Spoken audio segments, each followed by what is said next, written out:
पत्रकारिता, कला और तकनीक के समन्वय को एक सशक्त मंच प्रदान करते हुए फिल्म सिटी नोएडा स्थित मारवा स्टूडियोज में आयोजित 3 दिवसीय 14वें global festival of journalism and AVGC के दूसरे दिन के दूसरे सत्र में फर्नीचर एग्जीबिशन, गेमिंग जोन और पेंटिंग एग्जीबिशन का आयोजन किया गया, जिसकी शुरुआत दीप प्रज्वलन के साथ हुई। कार्यक्रम में फेस्टिवल प्रेसिडेंट एवं AAFT university of media and arts के chancellor doctor Sandeep Marwah, Trinidad and Tobago के हाई कमिश्नर चंद्रदत्त सिंह, फिलिस्तीन के ambassador Abdullah Abu Shawesh, Uruguay के ambassador Alberto Guani, global speaker doctor पी.के. Rajput, editor in chief Day After Sunil Dang सहित कई प्रतिष्ठित अतिथियों की गरिमामय उपस्थिति रही।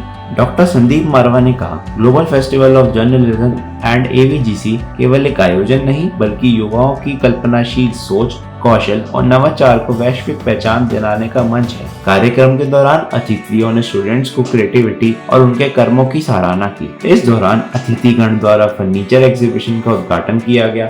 वहीं गेमिंग जोन में नवीन तकनीकों और क्रिएटिव गेम डिजाइन का अनुभव भी लिया गया। इसके साथ ही art school of fine arts द्वारा आयोजित पेंटिंग एग्जीबिशन का उद्घाटन किया गया। I thank you so much indeed for having me, all of you today. I'm very so happy to be in front of all of these mics, and I would like to extend many thanks, many very thanks to my distinguished brother Sandeep Marwa for convening this event, and he is as a person, he's a very active in this field of journalism and all of this. To be very frank, it's a very important event, and I already deliver a very short message, and I would like to repeat it here in front of all of you as a very key journalist in the future. All the time, we in Palestine, and as ambassador of State of Palestine to India, we in Palestine have a story. You are doing good job as a journalist. You are reporting about Palestine, but Palestine is a story, not only reporting. Listen to us. We have a story. We would like to see all of you every time in my office to dig deep on that question of Palestine, because no one is safe until everyone is safe. Thank you so much, and see you soon. See you very soon in my office. All of you. Thank you. An inspiring celebration, but it's deeper than that.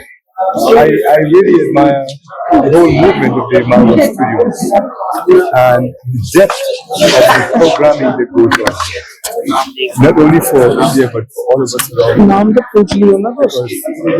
Indian journalists, and I'm looking forward to this massive students reaching us around the world. No idea.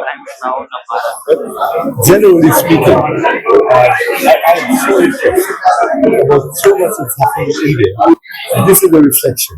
This function here today, this whole celebration, and the fact that you're paying tribute to the radio and to the media from Marwa Studio is a great contribution, a great recognition of the importance of the media in the world today. लेकिन topic बहुत गहरा है, बहुत भारी है. It should get a conference of at least 3 to 4 days. इस विषय पे तो 3-4 दिन तक बातें होती हैं. तो इसलिए मेरा सिर्फ यही सुझाव है कि in case you want to continue with this topic, it must get its due, and the due is at least 2-3 days conference. It's a very very deep topic. बहुत बढ़िया था, और मुझे उम्मीद है कि हमने बहुत कुछ ऐसा मैटर दिया, ऐसे इश्यूज दिए आने वाले नए स्टूडेंट्स को, जो ये समझ सकें कि उनकी जिम्मेवारी क्या है. होता क्या है कि हम लोगों को रहता है कि हमने अब जर्नलिज्म कर दिया है तो हम हीरो हैं. जर्नलिज्म एक हीरो नहीं है, एक डाइट है. जब आप उस डाइट को लेते हैं तो आपको बहुत सारी चीजें करनी है और नहीं करनी है पता होनी चाहिए. आपको अपनी लक्ष्मण रेखा पता होनी चाहिए. आपको टारगेट फिट होना चाहिए कि मैंने किस लेवल पे कैसा करना है. कुछ लोग सोशल साइंस में आते हैं, कुछ जर्नलिज्म के अंदर इकोनॉमी में आते हैं, कोई फाइनेंस में आता है, कोई पॉलिटिक्स में आता है. हर किसी को एक रास्ता मिलता है. रास्ता आपको तय करना है, किसी और को नहीं. शार्प आपको होना है. लेकिन एक बात जरूर कहूंगा, बिना जाने बिना समझे कोई खबर मत करना. खबरदार रहना, अदरवाइज आपकी खबर लोग ले लेंगे, आपकी खबर कोई नहीं पड़ेगा. हाँ, मतलब आज ये देख के बड़ा अच्छा लगा कि सारे जो अपकमिंग जर्नलिस्ट हैं, जितने भी स्टूडेंट्स हैं, वो यहाँ पे काफी